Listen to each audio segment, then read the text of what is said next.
सभी व्यस्तताओं के बीच आपने इस वार्तालाप के लिए समय निकाला। यह हमारे आपसी रिश्तों के प्रति आपके विशेष फोकस और कमिटमेंट को दर्शाता है।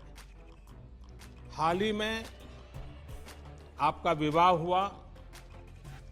मैं इसके लिए आपको मंगलमय शुभकामनाएं देता हूं और आशा करता हूं कि कोविड-19 से उत्पन्न स्थिति सुधारने के बाद शीघ्र ही हमें आपका सपरिवार भारत में स्वागत करने का अवसर मिलेगा। मुझे विश्वास है कि आपकी बेटी ईदा फिर से भारत आने के लिए अवश्य आतुर होगी। कुछ महीने पहले फोन पर हमारी बात बहुत प्रोडक्टिव हुई थी।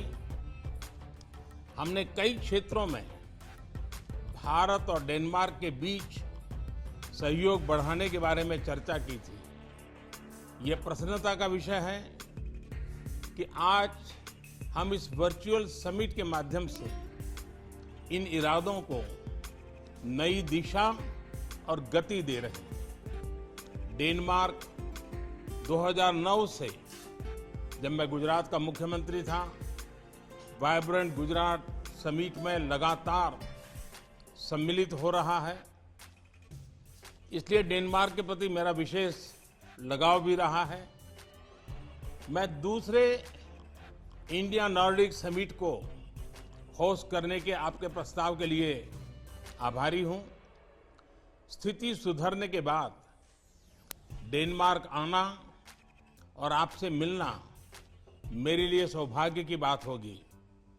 एक्सेलेंसी, पिछले कई महीनों की घटनाओं ने यह स्पष्ट कर दिया है कि हमारे जैसे लाइक माइंडेड देशों का जो एक रूल्स बेस्ड, ट्रांसपेरेंट, ह्यूमैनिटेरियन और डेमोक्रेटिक वैल्यू सिस्टम शेयर करते हैं, साथ मिलकर काम करना कितना आवश्यक है। वैक्सीन डेवलपमेंट में भी लाइक माइंडेड कंट्रीज के बीच कोलैबोरेशन से इस पैंडेमिक से निपटने में मदद मिलेगी। इस महामारी के दौरान भारत की फार्मा उत्पादन क्षमताएं पूरे विश्व के लिए उपयोगी रही है। हम यही प्रयास वैक्सीन के क्षेत्र में भी कर रहे हैं। हमारे आत्मनिर्भर भारत अभियान का भी यही प्रयास है कि प्रमुख आर्थिक क्षेत्रों में भारत की क्षमताएं बढ़े और वे विश्व के भी काम आए। इस अभियान के तहत हम ऑलराउंड रिफॉर्म्स पर जोर दे रहे हैं।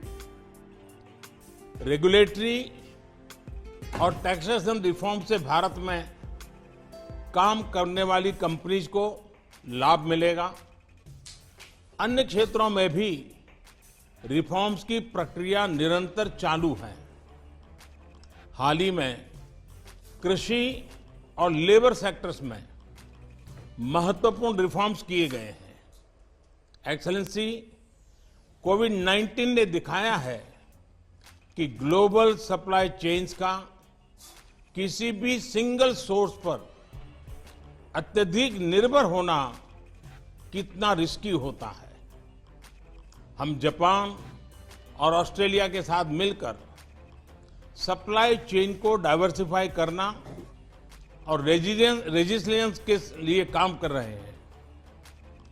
अन्य लाइक माइंडेड देश भी इस प्रयत्न में जुड़ सकते हैं। इस संदर्भ में मेरा मानना है कि हमारी वर्चुअल समिट न सिर्फ भारत डेनमार्क संबंधों के लिए उपयोगी सिद्ध होगी, बल्कि वैश्विक चुनौतियों के प्रति भी एक साझा अप्रोच बनाने में मदद करेगी।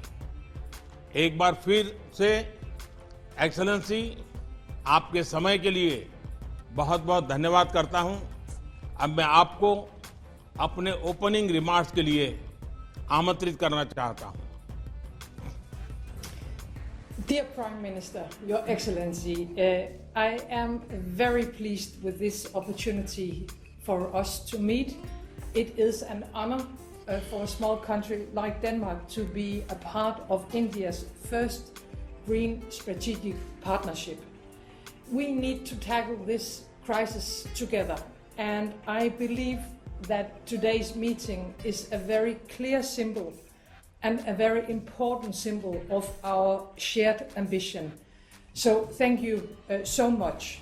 I recall with great pleasure our very friendly and our very personally and constructive telephone conversation in May. And thank you so much for the greetings to my family. I can tell you that my daughter will love to visit India once again, and it goes for the whole family. Thank you so much. I would also like to congratulate you on your recent birthday. Congratulations also on the marking of Mahatma Gandhi's 150 years birth anniversary on October the 2nd. We have had historical bilateral relations for 400 years. Well, not the two of us, but our two countries. And glad that the 400-year anniversary will be marked later on this year on a virtual celebration. This will make our bilateral ties even stronger. Today's summit marks for Denmark a milestone on our bilateral relations, on an important and forward-looking agreement on green strategic partnership. We are so proud of this meeting, and we are also very proud that we, as a very small country, is a country that India looks into when it comes to the climate changes. Let me also take this opportunity, of course, to express my condolences for the loss of many lives in India due to the COVID-19. I think we have seen great leadership in India, and we recognize and we know that it is a very, very difficult time for you. So I would like to express my feelings and my condolences. This pandemic is a serious global challenge for all of us, and it affects all of us. And cooperation is so important, directly, bilateral, but also, as you said, multilateral as a world society. And it is true that we are like-minded countries